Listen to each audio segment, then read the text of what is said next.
සුබ දවසක් කාලේ හැම දිනෙකටම ගොඩක් සාදරයෙන් පිළිගන්නවා CREATIVEARTLK YouTube channel එකේ තවත් brand new episode එකකට. ඉතින් ඔයාලට මතක ඇති අපි 2021 අවුරුද්දේ සහ ඊට කලින් ඉඳලම YouTube content creators ලට support එකක් වෙන විදිහේ video series එකක්ම අරන් ආවා. ඉතින් මේ video series එක නම් කරලා තිබ්බේ YouTube කෙරුවාව කියලා. ඒ videos වලින් ප්‍රධාන වශයෙන්ම කොහොමද cover art එකක් හදන්නේ, කොහොමද thumbnail එකක් හදන්නේ, කොහොමද monetization apply කරන්නේ. එතකොට පහුගිය දවස්වලදී YouTube එකේ බලා ගන්න පුළුවන් වුණ tax form එක කොහොමද හරියට fill කරගන්නේ. මේ වගේ content ගොඩක් අපි content creators ලා වෙනුවෙන් අරන් ආවා. ඉතින් ඔයාලට ආරාධනා කරනවා මේ video series එක තාම බැලුවේ නැත්නම් යන්න CREATIVEARTLK channel එකට ගිහලා playlist වල තියෙනවා YouTube කෙරුවාව කියලා video series එකක්. ඒ video series එකේ මුල ඉඳන් බලන්න නැත්නම් ඔයාලට අවශ්‍ය කරන දේවල් තියෙනවද කියලා අනිවාර්යෙන්ම ඒ videos ටිකත් බලන්න කියලා හැමෝටම ආරාධනා කරනවා. ගොඩ දෙනෙක් මම අහලා තිබ්බා කොහොමද monetization අපි active කරගත්තට පස්සේ AdSense account එකට එකතු වෙන සල්ලි කොහොමද අපේ account එකකට ගෙන්න ගන්නේ, කොහොමද මේකට payment method එකක් add කරගන්නේ. ඉතින් මේක සරල step එකක්, ලොකුවට worry වෙන්න ඕන දෙයක් නෙවෙයි. ඉතින් මම හිතුවා මේක දන්න නොදන්න හැමෝටම දැනගන්න වීඩියෝ එකක් කරන්න ඕනේ කියලා. ඉතින් මෙතනදී මම payment method එක add කරන විදිය, කොහොමද bank details fill කරන්නේ, මේ හැම දෙයක්ම මේ වීඩියෝ එකෙන් කතා කරනවා. ඉතින් දිගටම එකතු වෙලා යන වීඩියෝ එකත් එක්ක.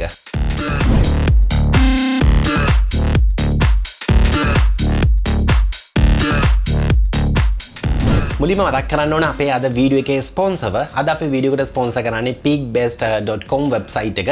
ඉතින් pikbest ගැන මම මීට කලිනුත් ෆුල් එපිසෝඩ් එකක් අරන් ආවා. මොකක්ද මේ වෙබ්සයිට් එකෙන් කරන්නේ, මොනවාද මේ වෙබ්සයිට් එකේ තියෙන කාරණේ සම්බන්ධව. ඉතින් ඔයාලා graphic designer කෙනෙක් වෙන්න පුළුවන්, video editor කෙනෙක් වෙන්න පුළුවන්, නැත්නම් අපි හිතමු office document වැඩ කරන කෙනෙක් වෙන්න පුළුවන්. ඉතින් ඔයාලට අවශ්‍ය කරන template, PSD files, intro files, sound effects, ඒ වගේම අපිට CV එකක් හදා ගන්න ඕන නම් CV වලට අවශ්‍ය කරන template, invoice එකක් හදා ගන්න ඕන නම් ඒවට අවශ්‍ය කරන templates, මේ හැම එකක්ම include වෙච්ච වෙබ්සයිට් එකක් තමයි Pikbest කියන්නේ. ඉතින් Pikbest වෙබ්සයිට් එක සහ CREATIVEARTLK channel එක එකතු වෙලා ready වෙලා ඉන්නවා ඔයාලට special giveaway එකක් දෙන්න. ඒ තමයි අවුරුද්දක් පුරාට ඔයාලට Pikbest වෙබ්සයිට් එක access කරන්න පුළුවන් membership එකක් දෙන්න අපි තීරණය කරලා තිනවා. ඉතින් ඒක ගැනත් අනිවාර්යෙන්ම මේ වීඩියෝ එකේ මැදදී බලාපොරොත්තු වෙන්න. ඒකට join වෙන්නේ කොහොමද, ඒක දිනාගන්නේ කොහොමද කියලා අනිවාර්යෙන්ම මම ඔයාලව දැනුවත් කරන්න. ඒ වගේම තමයි හැමෝටම මතක් කරනවා CREATIVEARTLK channel එක subscribe කරලා set වෙන්න. වෙනද වගේම අද program එක host කරන මම SG Fernandez. ඉතින් අපි අද කතා කරනවා කිව්වේ කොහොමද AdSense account එකට payment method එකක් add කරගන්න process එකනේ. ඉතින් අපි කතා කරමු මේකේ A to Z process එක මොකක්ද කියලා. හරි, ඔයාලට මුලින්ම කරන්න තියෙන්නේ ඔයාගේ AdSense account එකට එන්න. මතක තියාගන්න මේ මම කියන්නේ YouTube studio එකට එන්න කියලා නෙමෙයි. ඔයාගේ AdSense account එකට එන්න. ඒ කියන්නේ ඔයාගේ YouTube එක දැනට link කරලා තියෙන AdSense account එකට. ඉතින් මෙතනදී මම AdSense account එක හදාගන්නේ කොහොමද මේ process එක කතා කරන්නේ නැහැ. මේ ගැන මම special episode එකක් කරලා තිනවා. ඒකත් ඔයාලට දකුණු අත පැත්තේ card එකක් කැපිය වෙනවා. ඒ card එක click කරලා ඒ වීඩියෝ එකත් බලන්න පුළුවන්. මේ විදිහට ඔයාලට AdSense home page එක බලා ගන්න පුළුවන් වෙනවා. මම කරන්නේ මේකේ වම් අත පැත්තේ තියෙන payments කියන menu එකට යනවා. මේක click කරාට පස්සේ drop down එකක් එනවා. එතනින් මම payment info කියන option එක select කරනවා. ඊට පස්සේ normally ඔයාගේ $100කට වඩා පිරීලා නම් තියෙන්නේ. ඔයාලට මෙන්න මේ විදිහේ උඩින් warning එකක් බලා ගන්න පුළුවන්. ඒ warning එකේ තියෙන්නේ to receive payments please choose a valid payment method කියලා. ඒ කියන්නේ මේ payment එක release කරන්න නම් ඔයාගේ valid payment method එකක් add කරන්න කියලා තමයි මෙයාලා මේ red notice එකක් ඔයාට දීලා තින්නේ. ඉතින් මම කියවනේ කලිනුත් ඔයා AdSense account එකක් හදලා නම් තියෙන්නේ ඔයාගේ $1 2 10ක් 15ක් වගේ නම් තියෙන්නේ. worry වෙන්න එපා payment method එකක් add කරන්න. අනිවාර්යෙන්ම ඔයාගේ $100 සීමාව ඉක්මවා ගියාට පස්සේ මෙන්න මේ warning එක එනවා. ඒ warning එක තුලින් අපිට හැකියාව ලැබෙනවා payment method එකක් add කරන්න. හරි, ඊට පස්සේ ඔයාලට මෙතන warning එක ඉස්සරහින් update කියලා option එකක් බලා ගන්න පුළුවන්. ඊට අමතරව ඔයා මේ විදිහට පහතට ඔයාගේ account එක scroll කරාට පස්සේ add payment method කියලා තව වෙනම option එකකුත් තියෙනවා. මෙතනින් ඔයාට click කරලා ඔයාගේ payment method එක add කරන්න පුළුවන්. නැත්නම් ඔයාට මේ red notice එකේ තියෙන update කියන option එක press කරලා payment method එකක් add කරන්න පුළුවන්. මේ දෙකම එකයි, දෙකම කිසිම වෙනසක් නැහැ. හරි, මම කරන්නේ මේ red notice එකේ තියෙන update කියන option එක press කරනවා. හරි, ඊට පස්සේ ඔයාට මේ විදිහ අලුත් page එකක් open වෙනවා. මෙතන ඔයාට පේනවා ඇති no payment method yet කියලා තියෙනවා. ඊට පහතින් ඔයාට button එකක් බලා ගන්න පුළුවන් add payment method කියලා. මම නැවතත් මේ blue color button එක press කරනවා. ඊට පස්සේ එන page එකෙන් ඔයාලට බලා ගන්න පුළුවන් add a payment method කියලා title එකක් තියෙනවා. ඒක යටතේ තවත් sub options දෙකක් තියෙනවා. මෙතනින් පළවෙනි option එක තමයි add new wire transfer details කියන එක. second option එක තමයි add new second option එක තමයි add new check details කියන එක. ඉතින් අපිට check එකකින් ගෙන්න ගන්න අවශ්‍ය නැහැනේ. අපිට හැකියාව තියෙනවා AdSense එකට direct bank එකක් link කරන්න. ඉතින් ඒක කරන්න ඕන නිසා මම මෙතන පළවෙනි option එක select කරනවා. ඒ කියන්නේ add new wire transfer details කියන එක. පළවෙනියට ඔයාලට fill කරන්න එන option එක තමයි beneficiary ID. beneficiary ID කියන්නේ මුදල් ලබන්නාගේ ID එක. ඉතින් ඔයාගේ ID card නම් එක මෙතනට දෙන්න ඕන. හැබැයි මේක දීම අනිවාර්ය නෑ. ඔයාලට පේනවා ඇති වරහන් ඇතුලේ optional කියලා තියෙනවා. ඒ කියන්නේ මේක අනිවාර්ය නෑ. ඔයාලට මේක skip කිරීමේ හැකියාවක් තියෙනවා. නමුත් මම මෙතන ID එක type කරනවා.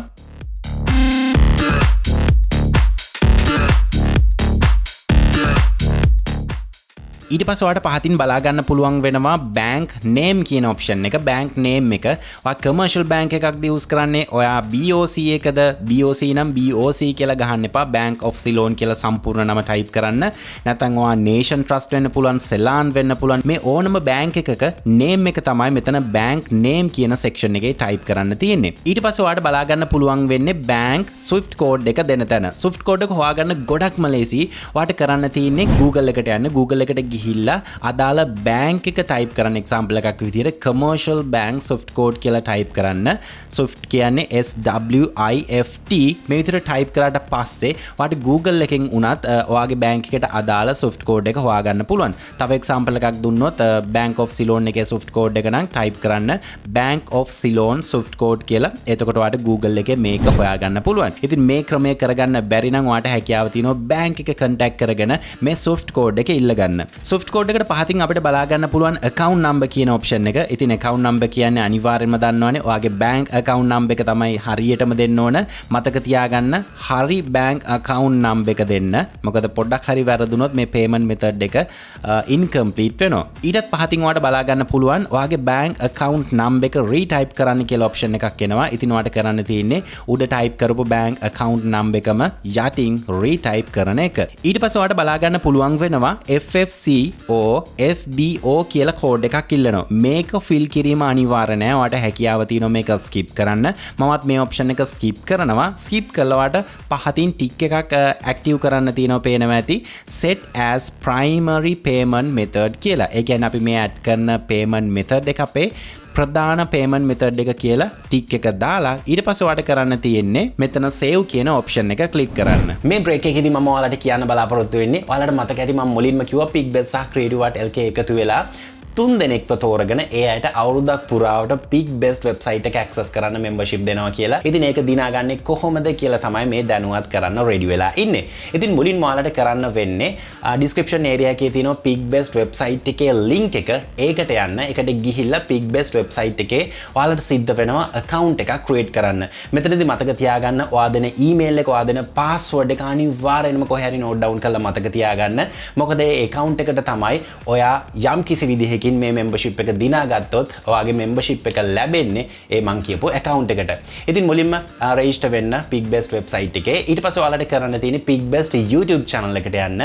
ඒකේ link එකත් මම description area එකේ දාලා තියෙනවා. තුන්වෙනියට ඔයාලට කරන්න තියෙන්නේ CREATIVEARTLK YouTube channel එක subscribe කරන්න. මේක අනිවාර්ය කාරණයක්. ඊට පස්සේ ඔයාලට කරන්න තියෙන්නේ අපේ අද වීඩියෝ එකට comment එකක් දාන්න. Pikbest website එකේ account එකක් හදාගත්තද සහ මේකේ experience එක මොන වගේද? අවසාන step එක ඔයාලට කරන්න තියෙන්නේ description area එකේ දාලා තියෙනවා CREATIVEARTLK Telegram channel එකේ link එක. ඒකට join වුණාට පස්සේ මේ giveaway එක ගැන අපි post එකක් upload කරලා තියෙනවා. ඒ post එක හොයාගෙන post එකට comment එකක් දාන්න. ඉතින් මේ comment කරන අය අතරින් randomly 3 දෙනෙක්ව තෝරගෙන අපි ready වෙලා ඉන්නවා.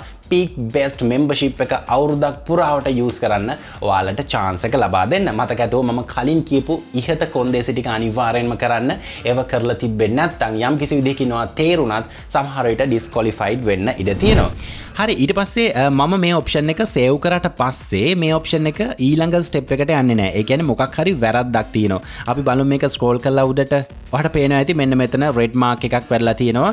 මම මේ දේ කරේ හිතාමතාමයි යම් කිසි විදිහකින් ඔයාටත් මේ වගේ දෙයක් වුණොත් මෙන්න මේ error එක එනවා කියන එක පෙන්වන්න. ඔයාලට පේනවා ඇති name on bank account කියලා option එකක් තමයි මම fill කරලා නැත්තේ. ඉතින් මෙතන දෙන්න ඕන. අපි මෙතන bank account එකක් දීලා number එකක් දීලා bank එක තෝරලා දීලා මෙහෙම details ටිකක් set up කරානේ. මේ bank account එක අයිතිකාරයාගේ නම තමයි දෙන්න ඕනේ. ඉතින් ඔයාගේ බැංක් account එකක් දෙනවා නම් අනිවාර්යෙන්ම passbook එකේ තියෙන ඔයාගේ name එක, ඉතින් ඒ name එක මෙතන type කරන්න. මතක තියාගන්න මේ account details ඔයාගම වෙනවා නම් හොඳයි. ඒ කියන්නේ ID එක වෙන කෙනෙක්ගේ, bank account එක වෙන කෙනෙක්ගේ, ඒ විදිහට දෙන්න එපා. පුළුවන් තරම් try කරන්න ඔයාගේම account එකක් මේකට link කරන්න. හරි, name එක fill කරගෙන ඊට පස්සේ මම කරන්නේ save කියන option එක press කරලා ඊළඟ step එකට යනවා. ඔයාලට පේනවා ඇති දැන් කිසිම error එකක් නැතුව ඊළඟ page එකට move වුණා. ඊට පස්සේ ඔයාලට පේනවා ඇති අපේ payment method එක ප්‍රධාන වශයෙන්ම add වෙලා තියෙනවා. ඒ වගේම ඔයාලට හැකියාව තියෙනවා යම් කිසි detail එකක් වැරදුනොත් මෙන්න මේ payment method එක යටින් ඔයාලට පේනවා edit කියලා option එකක් තියෙනවා. එතනින් ඔයාලට edit කිරීමේ හැකියාව තියෙනවා. ඒ වගේම මේ payment method එක ඔයාලට අයින් කරන්න ඕන නම් remove කියන option එක press කරලා සම්පූර්ණයෙන්ම මේ payment method එක ඔයාලට අයින් කරන්න පුළුවන්. හරි, ඊට පස්සේ මම නැවතත් AdSense home එක select කරලා නැවතත් මම එනවා payment කියන tab එකට. ඊට පස්සේ අපිට සුපුරුදු පරිදිම අපිට ඩොලර් කීයක් මෙතන එකතු වෙලාද කියලා බලා ගන්න පුළුවන්. ඊට පහතින් අපිට හැකියාව තියෙනවා අපි add කරපු account එක මෙතනින් බලා ගන්න. ඒ වගේම තමයි මෙතන how you get paid කියන option එකේ පහතින් බලා ගන්න පුළුවන් manage your payment method කියන option එක. ඒක select කළා ඔයාලට හැකියාව තියෙනවා මේ account එක අයින් කරලා යම් කිසි විදිහකින් ඔයාලට අලුත් account එකක් add කරන්න ඕන නම් නැවතත් plus mark එක select කරලා ඔයාලට අලුත් account එකක් setup කරන්න පුළුවන්. එතනදී ඔයාලට පුළුවන් ඒ account එක ඕන නම් primary account එක කරන්න. මතක තියාගන්න primary කියලා දීලා තියෙන account එකට තමයි ඔයාගේ payment එක ප්‍රධාන වශයෙන්ම ලැබෙන්නේ. අපි හිතමු accounts ඔයා 3ක් link කරලා තියෙනවා කියලා. ඔයා ඒ තුනෙන් primary කියලා මොකක්ද නම් කරලා තියෙන්නේ, save කරලා තියෙන්නේ. ඒ account එකට තමයි ඔයාගේ payment එක release වෙන්නේ. තව පුංචි දෙයක් මම ඔයාලට කියලා දෙන්නම්. ඉතින් අපි හැමෝම දන්නවා YouTube එකේ ඩොලර් 100ක් පිරුණාම තමයි අපිට payment එකක් එන්නේ. අපි හිතමු අපිට ඩොලර් 220ක් පිරුණා කියලා. හැබැයි සමහර වෙලාවට මේ ඩොලර් 220 එන්නේ දෙපාරකට. 105ක් එනවා එක පාරකට, ඉතුරු ටික දෙවනි පාරට එන්නේ. ඉතින් අපි හිතමු මේ ඩොලර් 200 ගානම අපිට එකවර ගෙන්න ගන්න ඕන. හැබැයි මේ AdSense account එකේ payment threshold එක set වෙලා තියෙන defaultම 100 කියන limit එකට. ඉතින් සමහර වෙලාවට මේ account එකේ තියෙනවාට පේනවා ඇති 115ක්. 115ට lock වෙලා තියෙනවා. 115 මේ payment එක release වෙනවා. ඉතින් අපි හිතමුකෝ තව ටික දවසක් wait කරලා අපිට මේක 200 වෙනකන්ම ඉඳලා එකපාරම ගන්න ඕනි කියලා. එහෙම වුණොත් අපිට පුළුවන් මේ default threshold එක වෙනස් කරන්න. හරි, මේ threshold එක වෙනස් කරගන්න ඔයාලට කරන්න තියෙන්නේ payment කියන page එකේ ඉඳලම පහතට scroll කරන්න. පහතට scroll කරාට පස්සේ ඔයාලට බලා ගන්න පුළුවන් option එකක් තියෙනවා manage settings කියලා. මේක click කරන්න. මේ page එකේ ඔයාලට බලා ගන්න පුළුවන් වෙනවා payment schedule කියලා option එකක්. මේක ඉස්සරහින් තියෙනවා pencil icon එකක්. මේක select කරන්න. select කරාට පස්සේ ඔයාලට මේ schedule එකේ edit කරන්න පුළුවන්. ඔයාලට පේනවා ඇති මෙතන threshold එක තියෙන්නේ 100ක් විදියට. ඔයාලට හැකියාව තියෙනවා මෙතනට 200ක් 300ක් ඔයාලට අවශ්‍ය වන ගාන දෙන්න. ඒ වගේම තමයි YouTube එකේ normally payment circle එක කියන්නේ මාසපතා. ඒ කියන්නේ අනිවාර්යෙන්ම මාසයක් ඇතුළත මේ circle එක ඇතුලේ ඔයාලට ඩොලර් 100ට වඩා තියෙනවා නම් ඒක ඔයාලට රිලීස් කරනවා. මම විශ්වාස කරනවා අද content එක ඔයාලට interesting and special content එකක් වෙන්න ඇති. ඉතින් අද වීඩියෝ එකේදී කොහොමද YouTube එකට payment method එකක් add කරන්නේ, ඒ වගේම ඒත් එක්කම ඔයාලට giveaway එකකට join වෙන්න chance එක හම්බ වෙනවා. ඉතින් description area එක follow කරන්න අනිවාර්යෙන්ම giveaway එකට join වෙන්න. සමහර විට මේ වීඩියෝ එක බලන ඔයා වාසනාවන්තයෙක් වෙන්න පුළුවන් මේ membership එක දිනා ගන්න. ඉතින් ආයෙත් අලුත් content එකක් අරන් මේ බලාපොරොත්තු වෙන්න මම sign out වෙනවා. මම SG Fernandes. ඔයාලා හැම දිනෙකටම සුබම සුබ දවසක්.